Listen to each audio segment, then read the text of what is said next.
Yo, what's up, guys? It's your boy Keep It Real MMA. I just wanted to make this video on essentially the last three fights of the last card. We'll start pretty quickly. I mean, I don't want to waste any time, but so obviously you guys, if you watched my last video, I went through the entire card, my reaction to it. So I wanted to talk about the Daniel Rodriguez and Li Jingliang fight, but I don't just want to talk about these three fights. I also want to talk about who they should fight afterwards. So I'll go through the fights, then I'll say who they should fight, right? So, right. This is how I believe, right? I've rewatched the fights, and I looked at it in an even more analytical view, because what you guys don't know is obviously I'm not quite at the audience level yet where I'm gonna do live streams and fight companions like MMA Guru does. Obviously I want to build up my channel first. I've only just started. I've had this channel for about a month, you know what I'm saying, and I already got 30 odd subscribers, so I'm so grateful for every single one of you. Once we grow more and expand more, then I'll think about doing fight companions and stuff, which is something I really want to do. But first, obviously, we need to just keep growing, and to do that, I'm being consistent as possible and just enjoying pumping out the content, because I love MMA. I love the sport of MMA. So yeah, so essentially every single fight that I do, right, yeah, back to my point, like every single fight that I watch live, I look at it in a very analytical way, but not too analytical to the point where I'm not just enjoying the fight. So in my head, I'm scoring the fight. I know how to score a fight, okay? It's a damage-based sport. Damage trumps all in MMA, okay? And whoever lands the most damage in intention to end the fight, obviously, is the one that wins the round, right? I also know if you knock somebody down, that's a 10-9. If you knock them down twice, that's a 10-8, right? So, and you got different ways how you score control time and stuff. Control time is skewered, but when I look at these fights in this way, right, I try to judge them as unbiased as I possibly can. And what I do when I watch a fight is I make myself completely forget who I picked to win until the fight's already over. So I'm looking at the fight, so I'm like, I'm not thinking Leach is the one I picked, so I want Leach to win. I'm just looking at it, and I'm enjoying it, but I'm also scoring it. Live, when watching it live, I gave the Leach round 1, and I gave him round 2. I gave Daniel Rodriguez round 3. Right? So you could imagine my reaction when the fight ended and they were shaking hands and stuff. I was like, okay, I picked Leach. I gave him round 1 and 2. This pick should be correct. Win some money. Nope.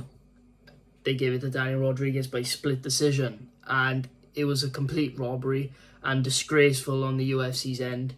You get a guy in the Leach who agreed to fight the biggest name in his career, making the most money he ever would have made, against Tony Ferguson, a legend in the sport. And Khamzat Chimaev missed his weight. Whatever reasons you want to put, he missed weight and showed no remorse. Let's be real, right? Regardless if the doctor told him or not. He then proceeds to need to rearrange the card. He then, like a gangster, a real gangster, he opts to take on Tony Ferguson. Not Tony Ferguson, Daniel Rodriguez, knowing that Daniel Rodriguez is going to have about 10 pounds on him. At least 10 pounds on him. And he goes out there and he fights his fight comfortable.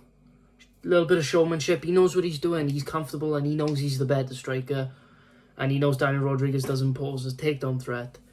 And he goes out there and he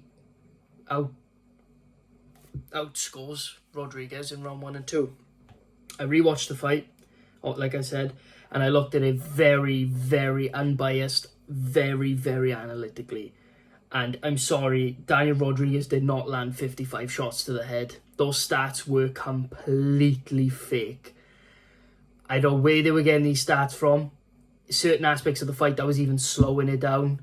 And a lot of Leach's shots did miss or got blocked, but a lot of them got through that you couldn't see in real time. And most of the shots you could see, though. And who was giving the bigger reactions when they were getting hit?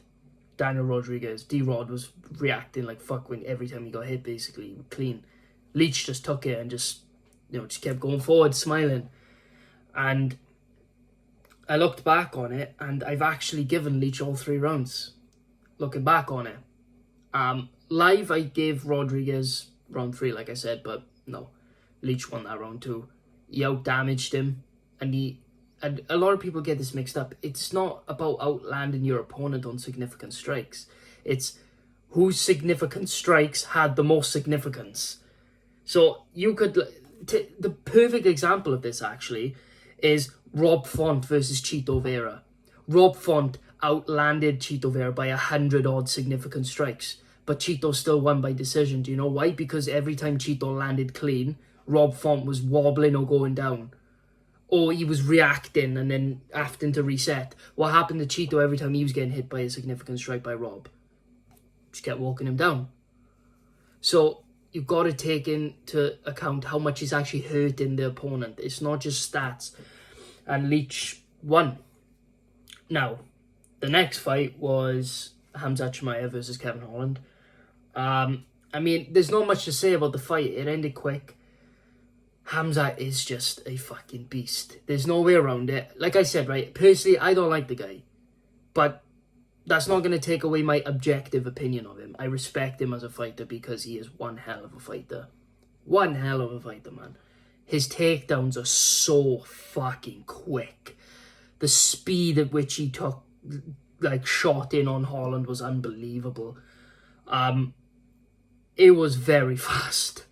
And the way that, he was able to ragdoll Kevin Holland a bit. Obviously, even though they both weighed in at similar weights for the catch weight, let's be real, he weighs way more than Kevin Holland. He weighs 200 and something pounds. 100%. I think he admitted it on an interview. He's a weight bully. He is a fucking weight bully for welterweight. He's a fucking weight bully, simple as. But he's shown that he can make it before, even without the towel. But,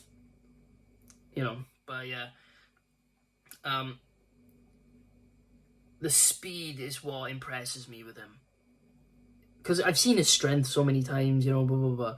But his speed is unbelievable. Holland didn't even know what hit him until he was already around his fucking hips. It's crazy shit, man. But yeah, he got him down and just continuously attacked submissions and eventually got one. So there's not much to say about it. It was a hell of a performance, but he needs to make weight, and I'll get back to that in a minute. Now, the main event, Nate Diaz versus Tony Ferguson. I did pick Tony Ferguson. And I gave Tony the first round. I thought towards the end, Nate Diaz got momentum, but I think Tony landed enough kicks to the body, enough damaging strikes, especially to the legs, man. Fuck, he did that entire fight, but shin on shin, fucking crazy cunt he is, but but in a good way, obviously. But the way that he was landing his strikes, and he was just a little bit more effective than Diaz, and he did it for longer than Diaz. So I gave Tony the first round. The second round, Tony was doing a bit of the same, but Diaz picked up his momentum a lot quicker than he did in the first, and he started timing Tony a lot better. And essentially, he just did very well and stole the round. Round 3, I gave to Tony. I thought Tony did extremely well. And this is also looking back on the fight. I watched all the fights back, the last 3 fights back. And I watched the Darian Weeks and Johan Lainez fight. Darian Weeks won, no questions asked. But anyway, round 3, Tony did very well. Tony kept attacking the leg. He noticed how hurt it was making Diaz. He's making Diaz react to a lot of the body shots sometimes, hitting him with good shots, and and a lot of times people are saying Diaz is charging him down and like that. Most of the time he was missing most of the time, and Tony was just being really responsible and moving back. The only time Tony wasn't being responsible was every time he was turning his back for no reason. But yeah, so I gave Tony that round. I think he scraped that round, so he was up 2-1. And round 4, before the guillotine, Nate was winning the round. Easily was winning the round. He was dominating, not dominating, but he was close to dominating the round. Obviously then Tony goes for the takedown, doesn't get it. I guess put in the guillotine and I guess choked out. But that's where I believe the fight was a little bit scripted, because the reason I think it was a little bit, well, no, not a little bit. It was fucking scripted. It was basically WWE, like same with the backstage brawls. The reason I'm saying this is because, look at it in this way, right? How convenient is it that Khamzat misses weight, then they rearrange the card and give us Tony Ferguson versus Nate Diaz, which is what the fans wanted in the first place. Nate Diaz even called for that fight before. And then all of a sudden, he submits Tony Ferguson in the 4th round with 2 minutes and 9 seconds left on the clock. I know that's a quid sub, but you know what I mean. 2 minutes and 9 seconds left on the clock, and Tony taps. Tony doesn't tap, bro. I've already explained this. Armbar that almost broke his arm, he didn't tap. Leg lock, which almost broke his ankle, he didn't tap. It's bullshit. Tony's not a tapper, man. I think it was just a farewell to Nate Diaz, I believe. Because Tony looked way too happy to have lost that. 5 in a row, you know what I mean? But, I mean, it is what it is, right? Like, I just believe that, like, obviously I believe the fight was real, but I just believe it was meant to end in a submission at some point, because Tony looked completely fine, and then all of a sudden he went for a takedown and looked gassed. It wasn't right. And then puts him in the guillotine, which he easily could have stood up from, which he wasn't even put in properly, and then he taps. Strange, but it is what it is. But yeah, I think it was just a farewell to Nate Diaz, in my opinion, because his last fight on his contract, a little bit of making up of relationship, and hopefully the door's open for him. That's what the UFC's hoping. Now, right, this is what I would do with these three people, the fighters from these 3 fights. Nate Diaz, I would recommend him coming back to the UFC. No point. Was he 37, 38? There's no point. I would either go box Jake Paul, or if you are so insistent on coming back to the UFC, trilogy with Conor. It has to happen. Trilogy with Conor, and then we go from there. So either go box or go work on your own promotion and do your own stuff in general, or do the trilogy with Conor McGregor. Simple as. Those are my options for Diaz. Tony Ferguson, I believe, is a similar path. He needs one money fight, and then farewell. So what I would do is match Tony versus Conor first, to give him that big payday fight that he deserves, and then he can retire. And then do Conor versus Nate when the doors are open. Right. Khamzat Chimaev, right. This is what I would do. Give him another shot at welterweight, obviously. Give him a fight against Colby. And whoever wins out of him and Colby gets the title shot after Leon and Usman. Let Usman have the trilogy, I guess. And just do Colby versus Khamzat. I believe that they can talk Colby into fighting him, as long as they pay him enough money, and I think it'll be a good fight. And yeah, that's what I would do. Because obviously beating Kevin Holland isn't enough to get a title shot. Whoever wins out of Leon and Usman 3, right? It's not good enough. So give him Colby. And then Colby can earn a title shot if he wins, which I believe he would. Kevin Holland. Hold on, we'll go to Leach first. Leach. Right. Leach should get Vicente Luque, because he got robbed. He's doing very well. He was performed very well in his last couple of fights, so especially against Muslim Salikov. So I would give him Vicente Luque when Vicente Luque is ready. If not, give him Jeff Neal. Actually, no, he doesn't deserve Jeff Neal. Give him Vicente Luque or someone like Wonderboy, in my opinion. Now,